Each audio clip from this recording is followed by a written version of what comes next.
జిల్లా కోర్టులో ఈరోజు మరి 2018లో ఏదైతే పరువు హత్య జరిగిందో మరి పెరుమల్ల ప్రణయ్ది. సో ఈరోజు అయితే మరి ఫైనల్ జడ్జిమెంట్ అయితే వచ్చేసింది. సో మరి అందులో భాగంగా ఈరోజు 2018లో మరి 1600 పేజీల ఛార్జ్షీట్ అయితే దాఖలు చేయడం జరిగింది. మరి ఈరోజు A2కి మరి మరణశిక్ష కూడా విధించారని చెప్పేసి అంటున్నారు. సో మరి ఈరోజు మహిళా దినోత్సవం సందర్భంగా 8వ తారీఖు ఏదైతే ఉందో ఆ రోజు అనుకున్నారంట మహిళా అడ్వకేట్స్ అందరూ కూడా. సో మరి ఏదైతే మహిళ అమృత ఉందో తనకి న్యాయం జరగాలనేసి కోరుకున్న విధంగానే ఈరోజు జడ్జిమెంట్ ఇచ్చింది కూడా మరి న్యాయమూర్తి మహిళ కావడం విశేషము. సో మరి నిందితులకైతే కఠిన శిక్ష పడిందని మనకు అర్థమవుతుంది. సో మరి కొంతమంది అడ్వకేట్స్ మనతో ఉన్నారు, వారిని అడిగి తెలుసుకునే ప్రయత్నం చేద్దాం. Welcome to Satya news. మనం ఇప్పుడు జిల్లా కోర్టులో ఉన్నాము. ఏదైతే 2018లో మరి పెరుమల్ల ప్రణయ్ పరువు హత్య నేపథ్యంలో ఈరోజు మరి చివరి జడ్జిమెంట్ అయితే వచ్చేసింది. సో మరి లాయర్ గారు మనతో ఉన్నారు. తను కోర్టుకి ఎలాంటి వాదోపవాదనలు వినిపించారు. మరి ఇక్కడ సార్ నమస్తే, welcome to Satya news. So చూస్తున్నట్టయితే మరి బాధితుల యొక్క కుటుంబాలు ఇక్కడ ఎలాంటి అన్యాయం జరిగింది, వాళ్ళకి ఎలాంటి సాక్ష్యాధారాలు కోర్టులో ప్రొడ్యూస్ చేయలేదు, ఒక్కటైనా చూపించండి అని వాళ్ళు బాధితులు మరి ఛాలెంజ్ చేస్తున్నారు. దానికి మీరేమంటారు? హత్య నేరం జరిగిన తర్వాత అంతకంటే ముందు ఇన్వెస్టిగేషన్ ఆఫీసర్గా పి శ్రీనివాస్ గారు, ఆయనను ఇన్వెస్టిగేషన్ ఆఫీసర్గా అపాయింట్ చేసినటువంటి ఆనాటి ఎస్పీ రంగనాథ్ గారు ఈ కేసును ఛాలెంజ్గా తీసుకొని నేరానికి పాల్పడినటువంటి, నేరంలో పాలు పంచుకున్నటువంటి ఎవరైతే 8 మంది నేరస్తులు ఉన్నారో వాళ్ళ పాత్ర ఏ విధంగా ఉన్నదని చెప్పి ఇన్వెస్టిగేషన్ ఆఫీసర్ పక్కడబందిగా ఎవిడెన్స్ కలెక్ట్ చేయడం జరిగింది. వాళ్ళ మొబైల్ ఫోన్ సీజ్ చేయడం జరిగింది. ఆ సీజ్ చేసినటువంటి మొబైల్ ఫోన్లు FSLకి ఫార్వర్డ్ చేయడం జరిగింది. వాళ్ళు రిట్రైవ్ చేయడం జరిగింది. నేరానికంటే ముందు ఈ నేరస్తులు ఒకరికొకరు ఎలా మాట్లాడుకున్నారు, టవర్ లొకేషన్తో పాటు అంతా కూడా సైంటిఫిక్ ఎవిడెన్స్ కలెక్ట్ చేయడం జరిగింది.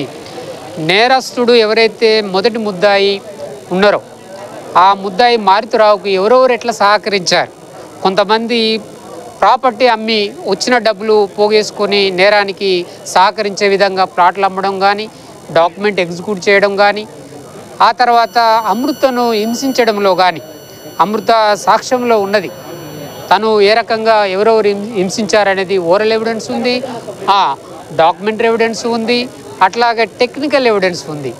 అట్లాగా వాళ్ళు పెట్టినటువంటి ఎవిడెన్స్, ప్రధానంగా డిఫెన్స్ ఎవిడెన్స్ కూడా రికార్డ్ చేశారు. డిఫెన్స్ తరపున ఒక ప్రముఖ టీవీ ఛానల్లో రిపోర్టర్ కూడా ఎవిడెన్స్ ఇవ్వడం జరిగింది. ఆ ఎవిడెన్స్లో కూడా ప్రాసిక్యూషన్ వర్షనే వినిపించడం జరిగింది. ఎవరెవరు ఏ పాత్రలో పనిచేశారు, ఎంతమంది దీంట్లో కుట్రదారులు, ఏ నేరస్తుడు ఏ రకంగా దీనికి సహకారం చేశారని చెప్పి ఆనాటి ఎస్పీ గారు ప్రెస్ మీట్ కూడా వాళ్ళే మార్క్ చేయించారు కోర్టులో, వాళ్ళ ఎవిడెన్స్లోనే మార్క్ చేశారు. కాబట్టి ఇక్కడ నేరము ప్రతి నేరస్తుని మీద ప్రాసిక్యూషన్ సక్సెస్ఫుల్గా ఎస్టాబ్లిష్ అయింది కాబట్టి ఈ తీర్పు వచ్చిందని చెప్పవచ్చు. సార్ ఇప్పుడు వాళ్ళు హైకోర్టుని ఆశ్రయిస్తే కనుక మళ్ళీ వాళ్ళకి బెయిల్ వచ్చే అవకాశం ఏమైనా? బెయిల్ ఇప్పటింతలా బెయిల్ రాదు, అప్పీల్ చేసుకునే రైట్ వాళ్ళకు ఉంటుంది. ఈ తీర్పుకు 1 రోజుల లోపే అప్పీల్ చేసుకునే అవకాశం ఉంటుంది. జడ్జి గారు కూడా వారికి, కోర్టు వారు కూడా ఫ్రీ అండ్ కాస్ట్ కాపీ ఇస్తారు జడ్జిమెంటు. దాన్ని హైకోర్టులో ఛాలెంజ్ చేసుకునే అవకాశం ఉంటుంది. హైకోర్టులో ఎమ్మటే బెయిల్ రాకపోవచ్చు, కానీ అప్పీల్ హియరింగ్ వచ్చే అవకాశం ఉంటుంది. అప్పీల్ హియరింగ్ ఉన్నప్పుడు హైకోర్టు వారు డిసైడ్ చేస్తారు whether the lower court judgment set aside చేయాలా, కన్ఫర్మ్ చేయాలనేది దే విల్ డిసైడ్. సో ఈ మధ్య జరిగినటువంటి సూర్యాపేట మరి మాల వంటి ఉదంతం ఏదైతే ఉందో, సో మరి అలాంటి పునరావృతం కాకుండా ఇలాంటి ఇంకా వస్తే బాగుంటుంది. ఎస్, ఖచ్చితంగా ఇది సమాజానికి ఖచ్చితంగా ఇది ఒక పెను మార్పుగా మారబోతుంది ఈ తీర్పు. ఈ తీర్పు వల్ల కులంతో ఎవరైతే కుల పిచ్చితోటి హత్యలు చేస్తారో కులరహిత సమాజం కోరుకున్న వాళ్ళు స్వాగతిస్తారు. ఈ కుల పిచాచితోటి బాధపడి ఈ ఎవరైతే పెళ్లి చేసుకోవాలని ఇంటర్ క్యాస్ట్ మ్యారేజ్ చేసుకుంటారో వాళ్ళను హత్య చేస్తే కనుక ఈ తీర్పు ఖచ్చితంగా వారికి గొడ్డలు పెట్టి లాంటిది. ఖచ్చితంగా ఇలాంటి తీర్పులు భవిష్యత్తులో వారికి శిక్షించడానికి ఈ తీర్పు ఒక నాందిగా పనిచేస్తుంది. Thank you sir, thank you so much. So చేసిన జీవితాలు సరిపోదా? మొత్తం చేసిన మీ మీడియా ప్లీజ్ మీకు దండ పెట్టి వదిలేయండి, మమ్మల్ని మీకు దండ పెడతారు. కూడా ప్రణయ్ పరువు హత్యకు సంబంధించి ఫైనల్ జడ్జిమెంట్ అయితే వచ్చేసింది. మనతో పాటు మరి కొంతమంది విద్యార్థుల నాయకులు అయితే మనతో ఉన్నారు. సో మరి వారు ఈ యొక్క తీర్పుకి వాళ్ళు ఎలా ఫీల్ అవుతున్నారో అడిగి తెలుసుకుందాం. హలో అండి, నమస్తే. నమస్కారం మేడం. చెప్పండి, ఈరోజు జడ్జిమెంట్ ఎలా ఉంది, మీకు ఎలా అనిపిస్తుంది? చాలా సంతోషకరమైన తీర్పు. ఎందుకంటే ఈ దేశంలో కుల వ్యవస్థ ఏ లెవెల్లో ఏ రకంగా రాజ్యం వెళ్తుందో ప్రతి ఒక్కళ్ళని చూస్తున్నాము.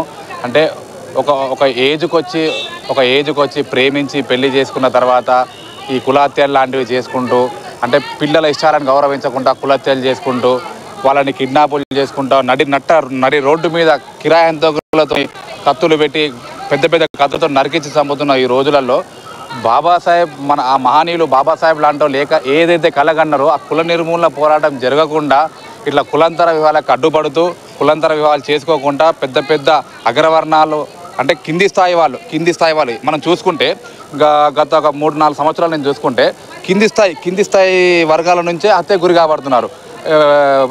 మిర్యాలగూడ ప్రణయ్ విషయం అయితే ఏంటి, నెక్స్ట్ సూర్యాపేట మాలబంటి విషయం అయితే ఏంది, దాని తర్వాత ఇబ్రహీంపట్నంలో ఒక మాల కుర్రాన్ని పెళ్లి చేస్తుందని చెప్పేసి. కానీ ఫైనల్లీ ఈ జడ్జిమెంట్కి మీరు ఎలా ఫీల్ అవుతుంది?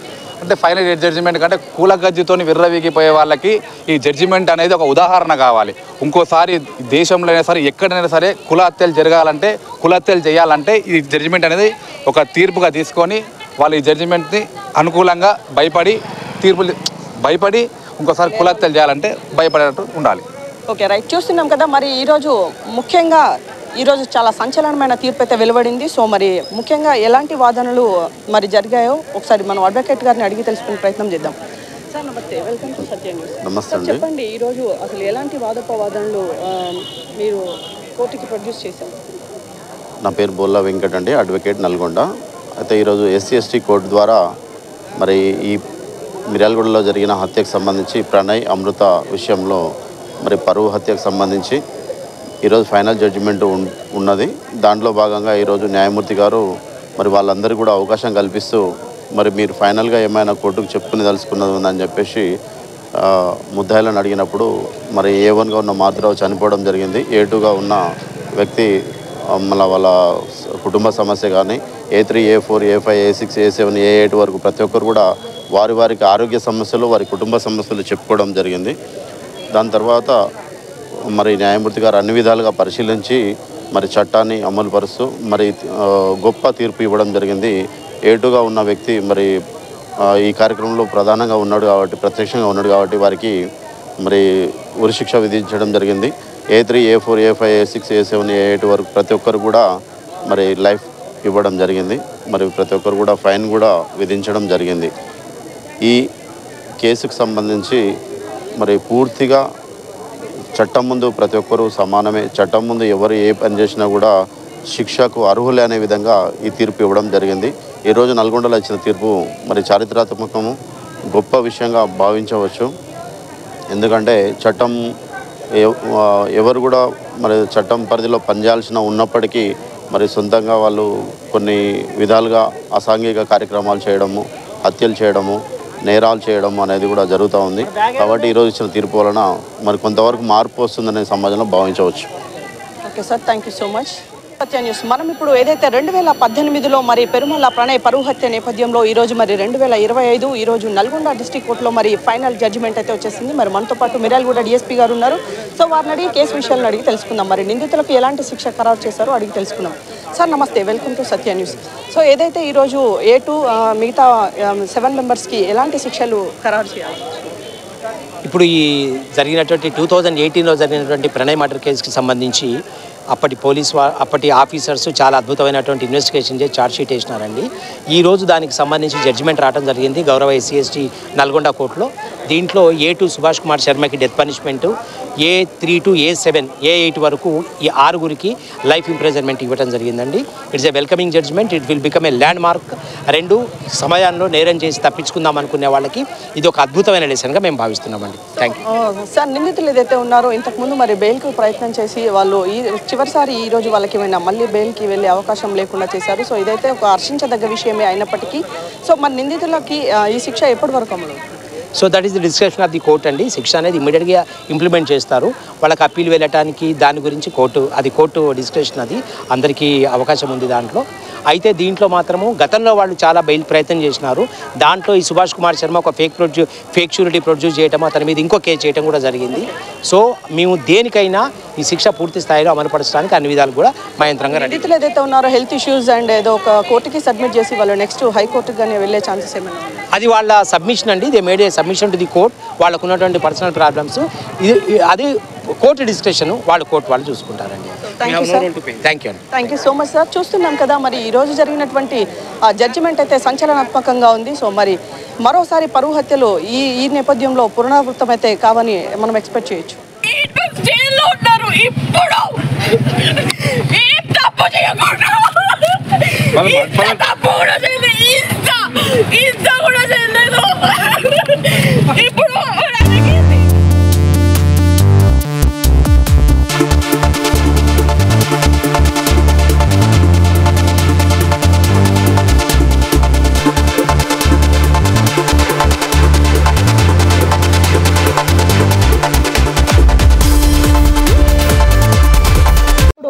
నల్గొండ జిల్లా కోర్టులో ఉన్నాము. సో 2018లో ఏదైతే మరి పెరుమాన్ల ప్రణయ్ పరువు హత్య ఏదైతే ఉందో మరి ఇన్ని సంవత్సరాలకి చివరికి ఈరోజు మరి 2025న మరి ఫైనల్ జడ్జిమెంట్ అయితే జరిగింది. మరి అడ్వకేట్ గారు మనతో ఉన్నారు. సో జడ్జిమెంట్ ఎలా వెల్లడించారు, అసలు న్యాయం జరిగిందా లేదా, సెక్షన్స్ ఏంటో అడిగి తెలుసుకుందాం. ఎవరికి ఏ న్యాయం ఏ శిక్ష పడింది అనేది మేడం గారు అడిగి తెలుసుకుందాం. Madam, welcome to Satya news. నమస్తే. సో ఈరోజు జరిగినటువంటి చివరి ఫైనల్ జడ్జిమెంట్ లో నిందితులకు ఎలాంటి శిక్షలు పడాలి? మొత్తము టోటల్ అక్యూజ్డ్లో 8 మెంబర్స్ అండి. వన్ ఏమో నో మోర్. అమృతరావు గారు లాస్ట్ 2020లో తన ఆత్మహత్య చేసుకొని చనిపోవడం అనేది జరిగింది. మరి A2కి మర్డర్ చేసిన అతను సుభాష్ శర్మ, మరి అతనికి మరణశిక్ష కోర్టు విధించడం అనేది జరిగింది. ఈ తీర్పుని చాలా సొసైటీకి గుడ్ జడ్జిమెంట్గా కూడా మనం భావించవచ్చు. ఎందుకంటే ఒక ఉమెన్ తన భర్త చనిపోయిన ఎన్నో డబ్బులున్న ఆ డబ్బులన్నిటిని కూడా పక్కన పెట్టి న్యాయం కోసం కోర్టు ద్వారా పోరాటం చేసింది. మరి పబ్లిక్ ప్రాసిక్యూటర్ కూడా చాలా హార్డ్ వర్క్ చేశాడు. ఒక దాదాపుగా 1 to 8 మెంబర్స్కి advocates, different type of advocates ఉన్న వాళ్ళ యొక్క వాదనలలో డిఫరెన్స్ చేస్తూ కూడా తన వాదనలు స్ట్రాంగ్గా వినిపించడం ద్వారానే ఈరోజు ఇంత బలమైన ఒక మంచి గుడ్ జడ్జిమెంట్ రావడం అనేది జరిగింది. దట్ ఉమెన్స్ డే 8th నాడు చేసుకున్నాం, ఇంటర్నేషనల్ ఉమెన్స్ డే. ఒక ఉమెన్ తన భర్తని కోల్పోయి తను కోర్టు ద్వారా న్యాయం పొందాలని ఈరోజు పొందింది. అక్కడ న్యాయమూర్తి కూడా ఉమెనే ఒక మంచి గుడ్ జడ్జిమెంట్ ఇచ్చారని మనం భావించవచ్చు. ఈ జడ్జిమెంట్ ద్వారా నేను సొసైటీలో ఈరోజు కుల దురహంకారులు ఎవరైతే ఉన్నారో వాళ్ళకు ఒక గట్టి కనువిప్పు కలగాలి, బుద్ధి రావాలి, చూడాలి. ఇలాంటి మర్డర్లు చేస్తే కూడా ఇంత పనిష్మెంట్ ఉంటుందా అనేది కూడా వాళ్ళకి తెలియాలని భావిస్తున్నాను. ఓకే, చూస్తున్నాం కదా మరి ఏదైతే పరువు హత్య జరిగిందో ఆ పరువు హత్యకి సంబంధించి చివరికి న్యాయమే గెలిచిందంటూ, ఆడపిల్లకి న్యాయం జరిగిందంటూ మరి న్యాయమూర్తి కూడా మహిళ కావడం ఇక్కడ మనము హర్షించదగ్గ విషయము. అంతేకాకుండా మరి A2కి మరణశిక్ష, మిగతా వాళ్ళందరికీ లైఫ్ టైము. సో ఇది నిజంగా ఒక కనువిప్పు కలుగుతుందా మరి, లేదా మళ్ళీ ఇలాంటి పరువు హత్యలు పునరావృతం అవుతాయా మరి వేచి చూడాల్సింది. సో చూస్తున్నాంగా మరి 2018లో ఏదైతే పెరుమాళ్ళ ప్రణయ్ పరువు హత్య నేపథ్యంలో ఈరోజు చివరిగా ఫైనల్ జడ్జిమెంట్ అయితే వచ్చేసింది. మరి 1600 పేజీలతో ఈరోజు ఛార్జ్ షీట్ అయితే వాళ్ళు అప్పుడు దాఖలు చేయడం జరిగింది. మరి ఈరోజు నల్గొండ న్యాయస్థానంలో మరి ప్రధాన న్యాయమూర్తి కూడా మహిళ కావడం. ఇక్కడ ఇంకొక విషయం ఏంటంటే మొన్న జరిగినటువంటి అంతర్జాతీయ మహిళా దినోత్సవం సందర్భంగా మరి మహిళా అడ్వకేట్స్ అందరూ కూడా ఫేవర్గానే వస్తుంది, అమృతకు న్యాయం జరుగుతుందని అయితే వారు అనుకున్నారు. సో అదేవిధంగా ఈరోజు ఒక సంచలనాత్మకమైన తీర్పు అయితే వెలువడింది. సో మరొకసారి ఇలాంటి పరువు హత్యలు పునరావృతం కాకుండా ఇలాంటి డెసిషన్ తీసుకొని ఇలాంటి శిక్ష విధించడం అనేది చాలా హర్షించదగ్గ విషయమని మరి ప్రణయ్ కుటుంబ సభ్యులైతే ఏంటి, మిగతా విద్యార్థి సంఘాలు అయితే ఏంటి, మరి SC/ST అట్రాసిటీ కేసు కూడా నమోదు చేయడం జరిగింది అప్పట్లో. సో వీరంతా కూడా ఎంతో హర్షిస్తున్నారు. సో మరి ఇంకో విధంగా మరోవైపు చూస్తే బాధిత కుటుంబాలైతే వారికి అన్యాయం జరిగిందని, ఎలాంటి సాక్ష్యాధారాలు లేవని ప్రూవ్ చేయమంటూ కోర్టు ముందు మరి వారైతే గోరున విలపించడం అయితే చూసాము. సో ఏది ఏమైనప్పటికీ ఇలాంటి పరువు హత్యలు మళ్ళీ పునరావృతం కాకుండా ఉండాలని సత్య న్యూస్ కోరుకుంటున్నాను.